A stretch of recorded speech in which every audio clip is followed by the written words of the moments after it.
Sun. The Mustang kids are out, rolling over hills and the roundabouts. White line motorcade, sweeter than your baby face. Hey everyone, it's Virginia, and today I'm back with a new video. And I know I didn't have one up last week, and I've been sort of slacking on the videos lately, and I'm super sorry about that, but I will be explaining that in the outro because I don't want to make this intro super long, because I know there will be kind of more than just my subscribers watching this video, and that's because it's 5 tips to make the cheer team. And so this isn't going to be like super physical, it's just kind of in general some tips to make the team, but I'll go ahead and let's get into the video. So the first thing you want to do is prepare, and this means mentally and physically. So number one, you need to know that cheer is an expensive sport. It's very expensive, and if you struggle financially, then I would not suggest cheer as a sport unless you like really excel at it, and then you could like maybe get scholarships to college or stuff like that. Like if you're thinking about taking it as a career, then I wouldn't suggest cheer if you are struggling financially. And you also want to make sure that you're trying out for the right team, because there's 2 cheer teams at my school, and I do the one that doesn't compete, and if someone that didn't want to compete tried out for the other one and then they ended up competing, they probably wouldn't be that happy. And so if that happened to me, I wouldn't be very happy either. So just make sure that you're researching your team, and also know when the cheer clinics and tryouts are so that you can be there. And then also to physically prepare, I would be stretching every day, just because stretching is just like flexibility. Like it can help with jumps a lot. It can really help with jumps, and some tumbling skills. And just make sure that you're stretching and, you know, loosening up your muscles. And you can also be exercising and also building your endurance, because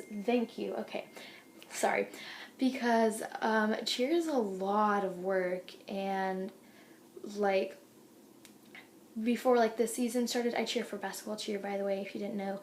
Before the season started last year, they just have us run through the dances like over and over again just to build endurance. Like they used an example as it's like Friday during the boys game, which is after the girls game, and we already had 3 games that week that we had to cheer at, and say this is a big game, so we have to hit the halftime. Like we're tired, but we gotta do it, and so that's why you need to build endurance, is because cheer is very tiring. And the second tip is to know what you need to work on. This may be easier to find out after the first day of clinics, because usually at my clinics they do like stretching, kicks, jumps, tumbling, stunts, stuff like that. So for jumps, which is very hard, jumps are hard.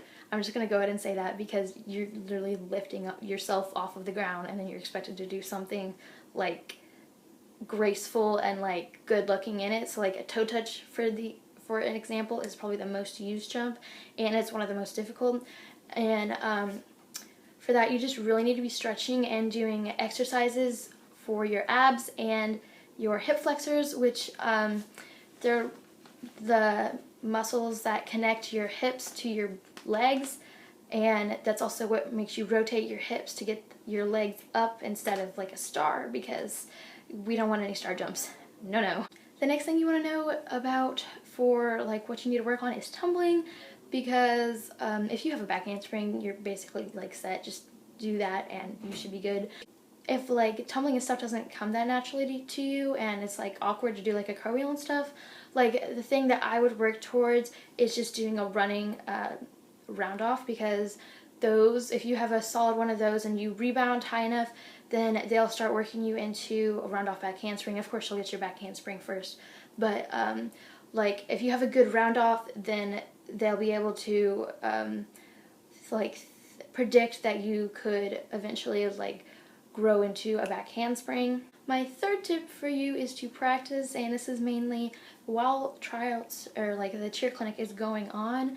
So like usually the first day, my cheer clinic was not like this past week, but the week before, and we learned a dance and a cheer and a chant. And so ask your coach for the music and practice it at home. If you need to count out loud, do that. That actually really helps me. And for the actual tryouts, you won't be able to count out loud, because you can't do that while you're actually doing it at a halftime or like in a routine or something. So just count in your head, and we only had our music for like 3 days before tryouts, so we didn't know the music. So just make sure that you are counting in your head, and don't like try and learn it to the music. Just learn it to the counts, because the music will go with it if your coaches like picked it wisely or well. And also ask for like any videos of the cheer or chant that they have, like that they taught you. We get sent a video to like teach our team, so my coach usually sends that to us. So just ask for that, or ask for like someone else who like already has the dance or the cheer to like take a video of them so that you can practice it at home. My fourth tip, this is mainly for tryouts, like the specific day of tryouts, but it is to have a good appearance. And I don't mean that you need to like have makeup on and stuff like that, but you should not look sloppy. Like, don't have your hair in like a ponytail that's like all fallen down and like ugly and stuff like that. And don't wear a white shirt with a colored sport bra underneath it. Like, my coach made that very clear to us that she does not accept that. So I would assume that no coach would want that. And if they tell you to dress a certain way for tryouts, for my team specifically, and I think for in general, it's like a white shirt and dark shorts, make sure that you have that. And that's all I can really say for that. Just make sure that you appear organized and prepared, because at least for my scoring, 1/10 of it was just our appearance. So that's obviously pretty important. And besides, for games, you don't want to like, at like games or competitions or whatever, you don't want to be looking sloppy, because you're representing your team and you don't want to make them look bad or make yourself look bad. And the fifth thing for you to help you with tryouts is to be confident, because if you are a nervous wreck and you walk in and you already looked worried, the judges can tell that. They're going to tell that you're expecting yourself to do bad, and that you're expecting to get a low score, and that you're going to mess up. And they can see that. Anyone can sense that. I know it's going to be nerve-wracking to go to tryouts, because, I mean, it is like performing in front of someone and getting judged. Especially this year, we were like in front of level 5 judges, and we're just a basketball like cheer team. Like, we're not level 5. And while you're in the process of doing like a cheer or the dance in front of the judges, like during your tryout, then do not let it show on your face, because 1, it might slip away, and 2, they'll know that you messed up. Like, if you don't make a face, they might not even notice it. And 2, even if you mess up but you keep smiling, they will know that you are like confident, and that like if you're performing in front of a crowd, people will be more likely to like have their attention drawn to your mess up if you like I guess react to it. Like, I messed up on one of the motions in the cheer, and I just kept smiling. Like, I know I got it, I messed it up like completely, but I just kept smiling, and I finished the cheer, and I was like, I messed up, okay. Except for I like said that to myself in my mind, not out loud.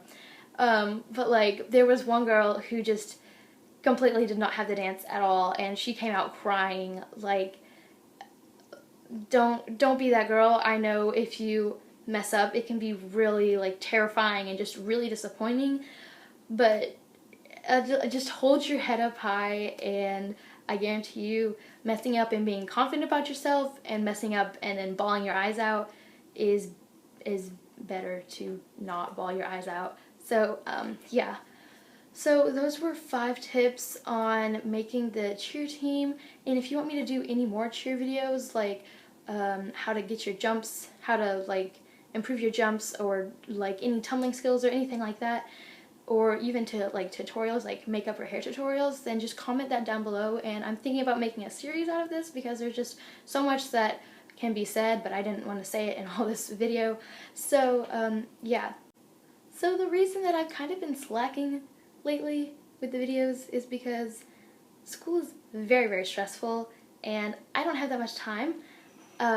We're in like the final weeks of school, and I have this huge research project for my history class, and yeah, and like there's just so much. I know this is like a really common excuse, but it's because it's a real excuse. Like, school is so stressful, but I only have like 3 weeks left, and then I should be able to get up videos every single week, if not like more than one a week. But yeah, that's just kind of an explanation for why my videos haven't been going up as scheduled, I guess. But if you liked this video and if you found it helpful, give it a thumbs up, and if you like this kind of content and want to see more of me, go ahead and subscribe, because it'll notify you whenever I upload a video, and also you get to become a bell, so yes. But I will see you guys next week, and yeah, bye!